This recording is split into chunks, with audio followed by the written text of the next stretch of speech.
Miyamoto Musashi was a real-life warrior samurai philosopher, and Takehiko Inoue's Vagabond manga series provides us with a fictional retelling of his life and of his journey.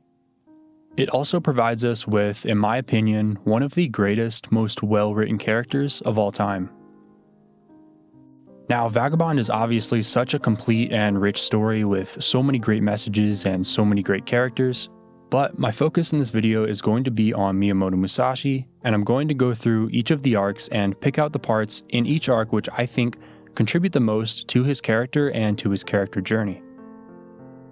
However, the story starts out before he is known as Miyamoto Musashi, but instead the young, ambitious, and violent Shimin Takeso. Already at a young age, Takeso is living by way of the sword, and this doesn't exactly come as a surprise because the only parental figure that he had in his life, at least to a certain degree, was his father, and his father did exactly the same.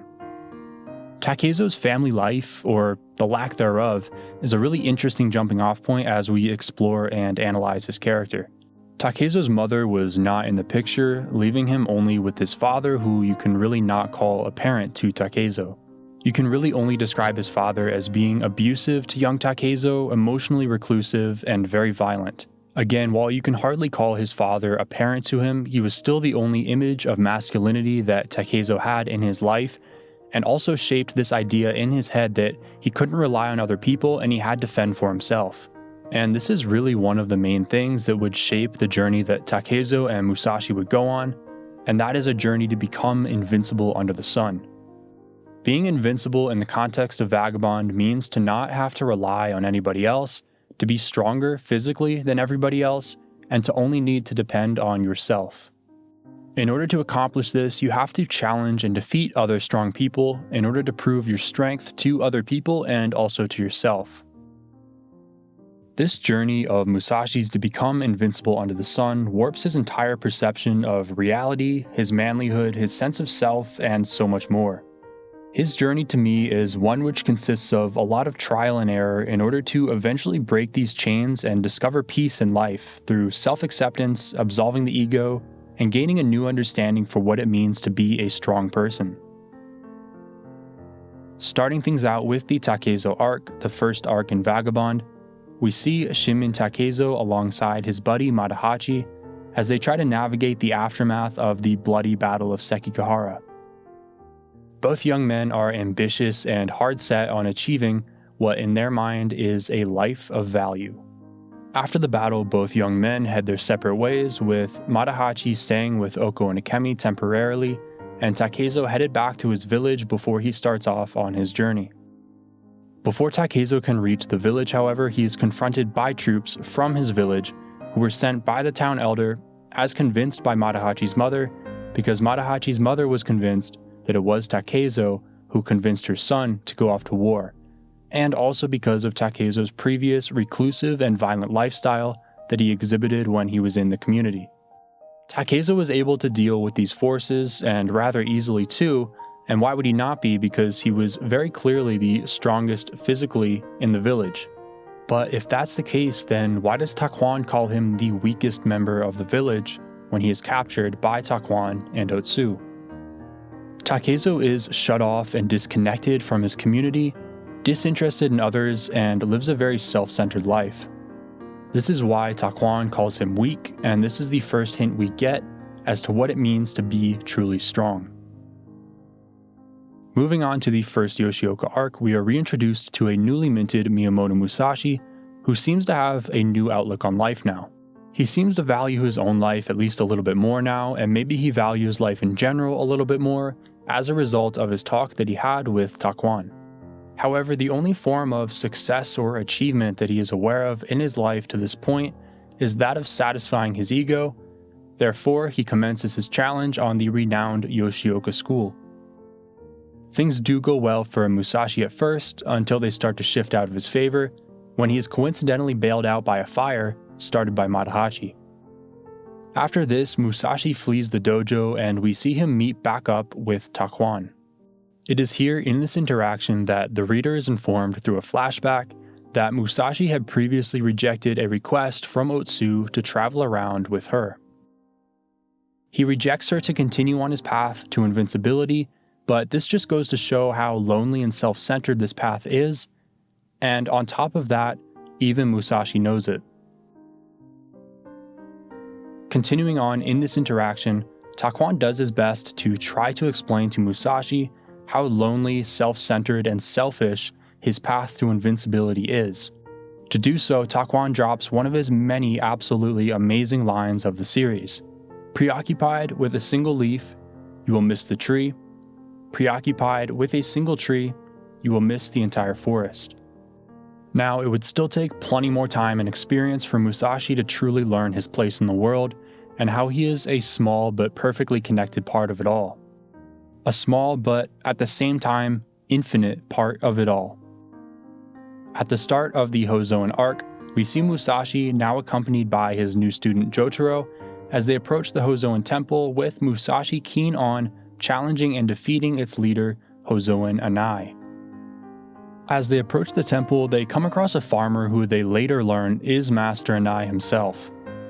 However, Musashi is quickly taken aback when he senses the relentless bloodthirst and hunger for killing from this farmer.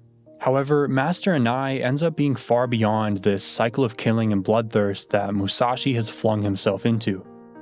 Then why did Musashi sense what he did when he first encountered him? This interaction highlights the idea that other people are a reflection of us, and a reflection of our own energy and the way in which we see the world. Master Anai informs Musashi that it was in fact Musashi's own bloodthirst and hunger for killing that was reflected back at him. Musashi, all on his own doing, had turned Master Anai into an enemy. Musashi, after spending plenty of time training with Master Anai, is now well prepared to battle Inshun for a second time after he was defeated the first time. In this second battle, Musashi is able to defeat Inshun with relative ease. In celebration of his victory, we see the beastliness of Musashi released. These are not only the primal instincts inside of Musashi which he has allowed to take over, but also the ego inside of him.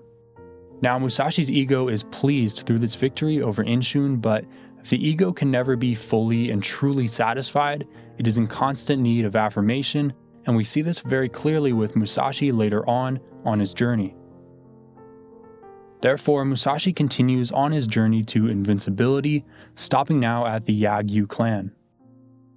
Early on in the Yagu arc, we get one of the more interesting scenes of Vagabond's earlier arcs in my opinion, which comes, believe it or not, from Musashi taking a bath. In this scene, we see Musashi and Jotaro encounter Hyoganosuke, who unbeknownst to them is the heir to the Yagu. Musashi is very clearly uncomfortable in the baths to begin with, and now even more so being with a stranger who Musashi can clearly sense is a very formidable opponent. And the reason Musashi feels this way is actually pointed out to him by Hyoganosuke himself. Hyoganosuke explains to Musashi how he is much like a cat, always on guard, and feels incredibly uncomfortable being in a position in which he is supposed to let his guard down. Somebody who is trying to become invincible under the sun and turns those around him into enemies to be bested shouldn't let their guard down, not even for a second. Now, this connects directly back to the previous interaction that Musashi had with Anai, and the result of that interaction and this interaction was itself a result of Musashi constantly having his guard up, but this is more than just Musashi having his guard up and his defenses up. This is a symptom of Musashi shutting himself off from others and from the world. This is what got Musashi effectively exiled from his community and what plagues his ability to connect and form meaningful bonds with other people. Moving on finally to Musashi's interaction with Yagu Seki Shusai, after Musashi is able to evade his students and enter his room. In this scene, we see Musashi as he struggles to convince himself to kill the sleeping master. Now, this interaction provides us with a really interesting angle to the whole killing to prove one's strength and one's worth idea that Musashi has been so intently following. Is it the same thing to kill somebody as they sleep? How does that exactly prove one's strength or one's worth? Now, another interesting thing of note that arises from this interaction between Musashi and Yagu Seki Shusai is some interesting paneling that is done by Takehiko Inoue, in which the shape of the sleeping master Yagu Seki Shusai is compared to that of a mountain range. Musashi is neck deep in the cycle of killing and largely caught up in his own sense of self and his ego. However, Yagyuseki Shusai is much different.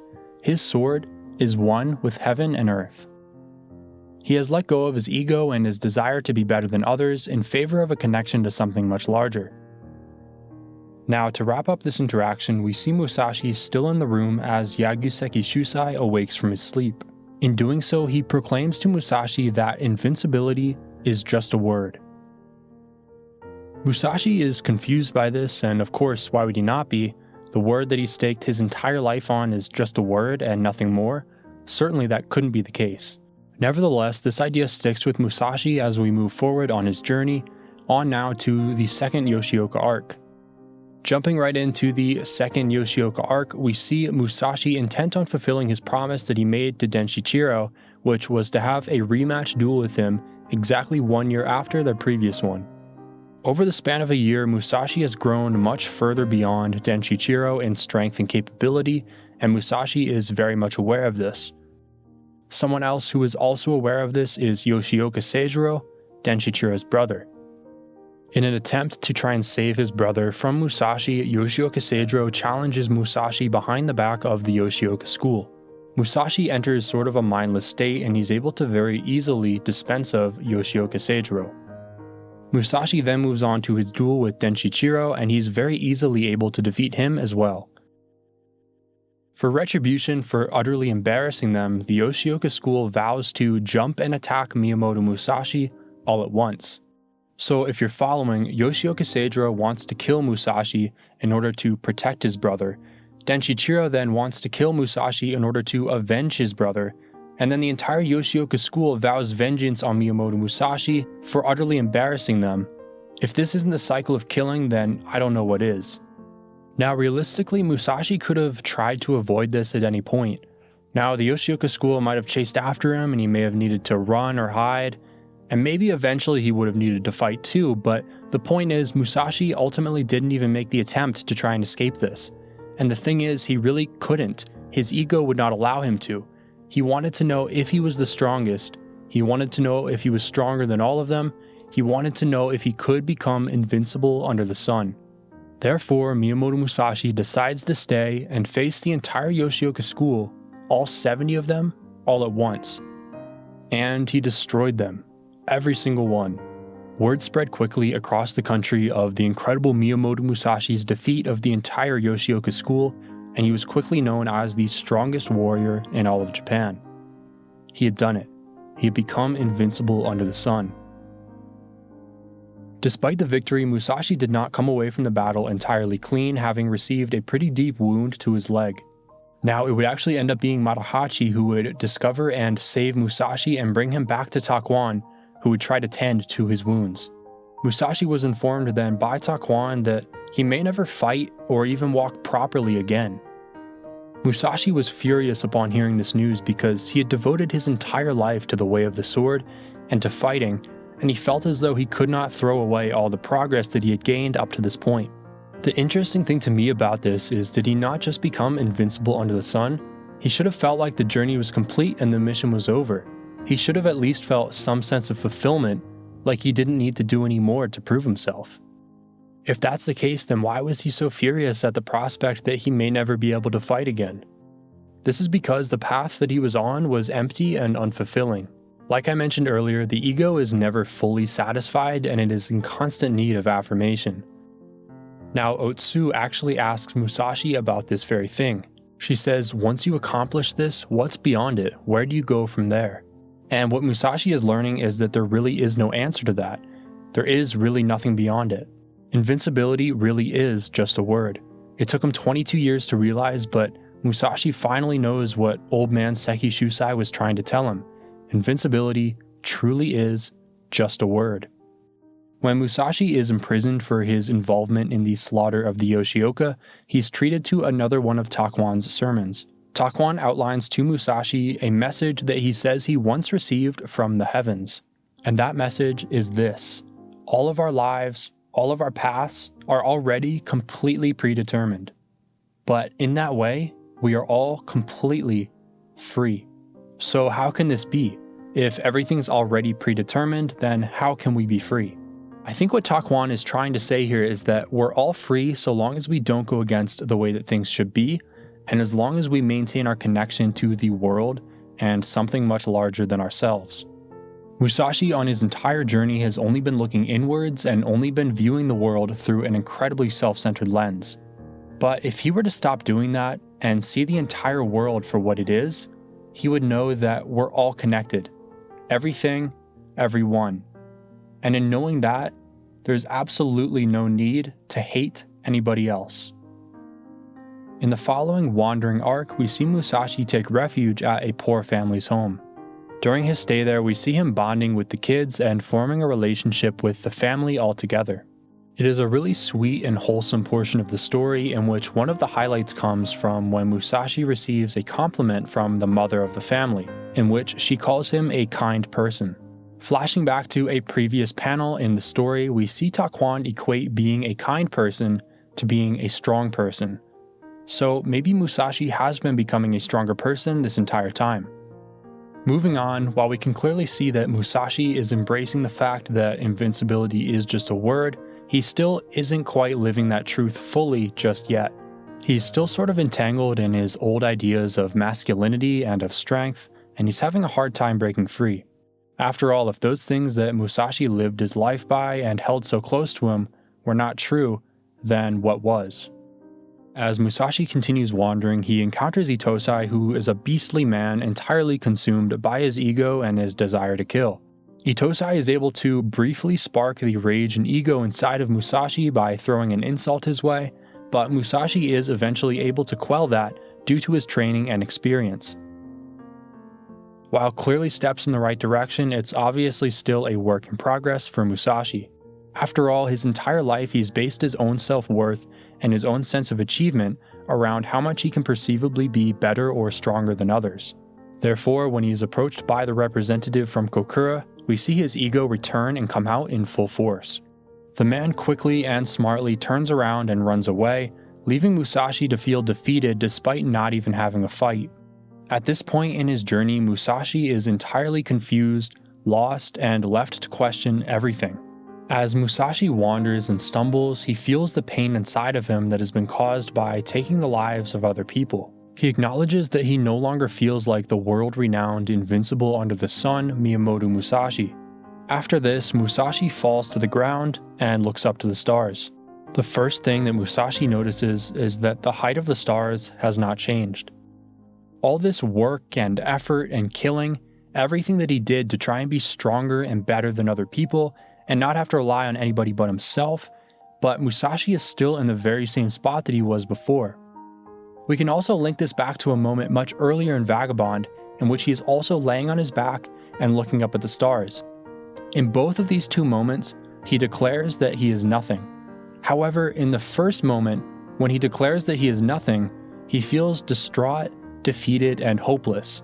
However, when he declares that he is nothing here, he feels a sense of relief. He knows now that there's nothing that you have to do or nothing specifically that you have to prove to anybody else or to yourself in order to be living a life of value. This acceptance and this newfound hope for Musashi allows him to move on with a brand new outlook on life. Moving on to the farming arc, the climax arc in Vagabond, the best arc in Vagabond and one of the best arcs in fiction, we see Miyamoto Musashi take refuge with a young child named Iori.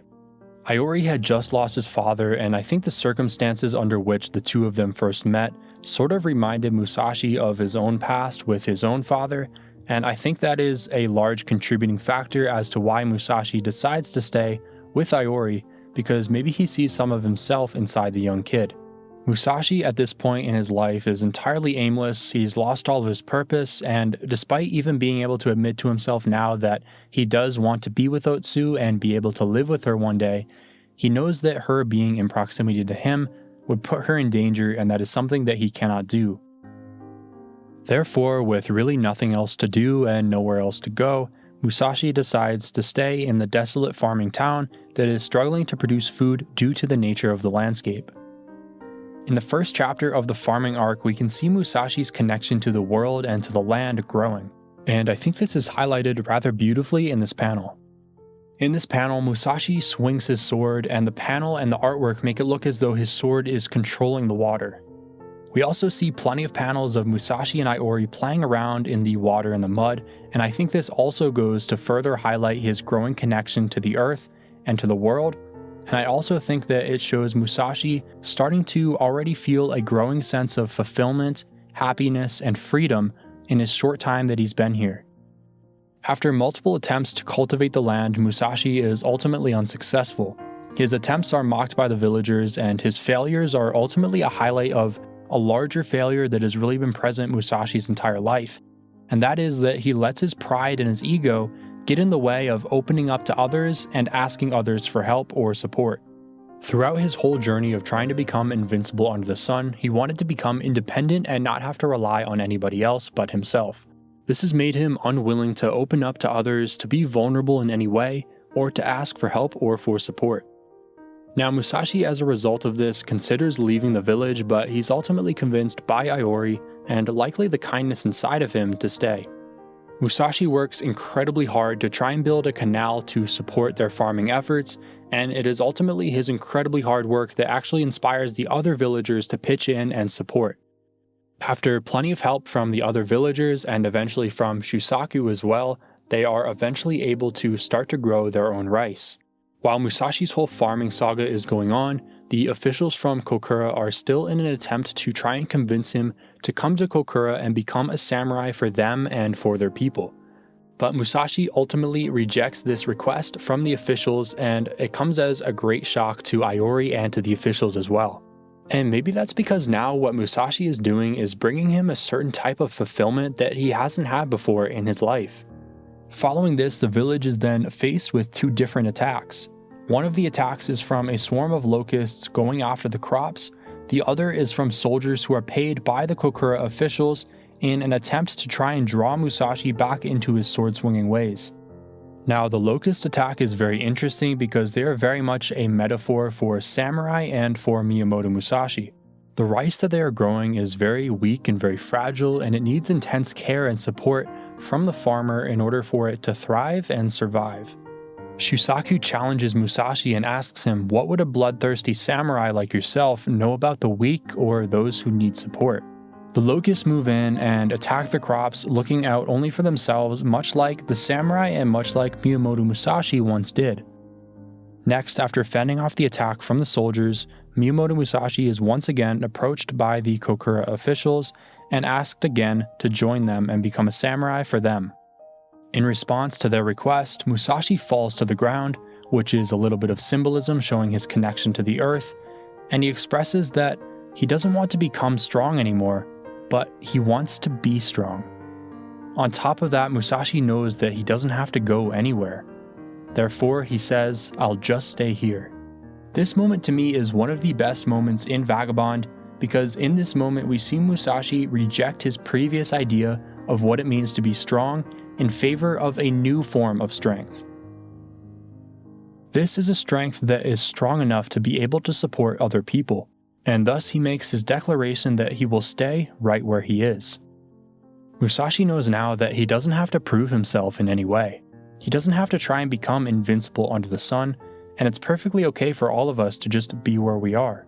And where Musashi was bringing him fulfillment through supporting others, which is why he decides to stay.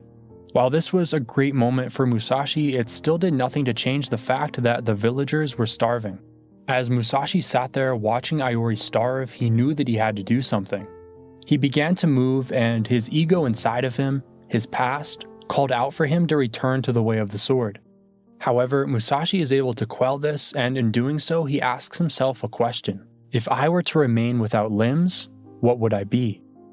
And the answer that called back to him was, you are a kind person. Musashi accepts himself as a kind person and that he is free to do as he chooses. In the ultimate climax moment of Vagabond, Musashi rejects the chains of his ego and of his past for good. And in doing so, he embraces his ability to support other people, and he embraces himself as a kind person. As he falls to his knees, he begs to the officials, please, help me. This cry out for help for himself and for the village is the ultimate culmination of Musashi's journey, and it is a complete and entire rejection of what he used to be. A rejection of his previous ideas of masculinity, of the self, and of strength. And at the same time, it was an embrace of himself as a kind and supportive person. Inside Musashi, strength bends to kindness.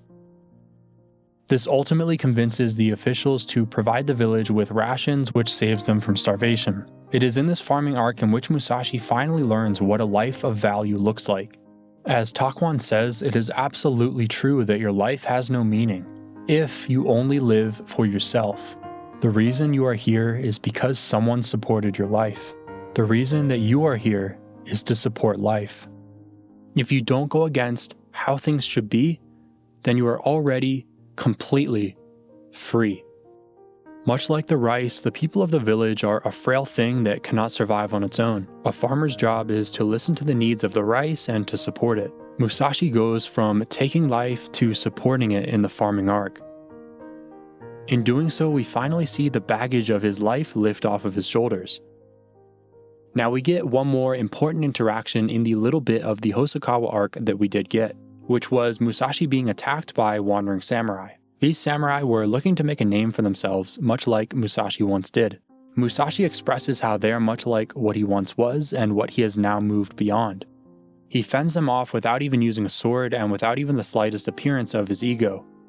Here we see how Musashi has fully and completely moved on from his life of old and accepted his new life in which he embraces a new form of strength, and he now knows what it means to live a life of value.